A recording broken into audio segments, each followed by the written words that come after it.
Kalau untuk dialisis, dia macam ni Haji Hajah.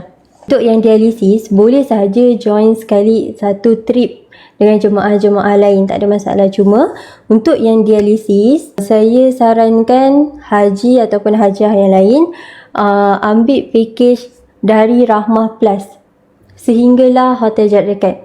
Bermula dengan Rahmah Plus 6677 sampai Super Platinum. Kenapa? Kenapa saya tak recommend package Rahmah? Sebab dia kurang sesuai. Satu, sebab package Rahmah tu menggunakan visa pelancong. Bila visa pelancong, dia tak cover untuk perubatan hospital di sana. Dia tak ada insurans perubatan tu, tak termasuk. Kalau package Rahmah Plus sampai Super Platinum, 4 package ni, dia menggunakan visa umrah.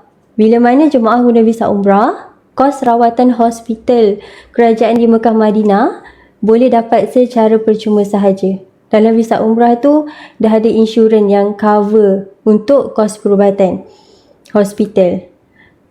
Jadi hajah-hajah digalakkan guna package yang visa umrah.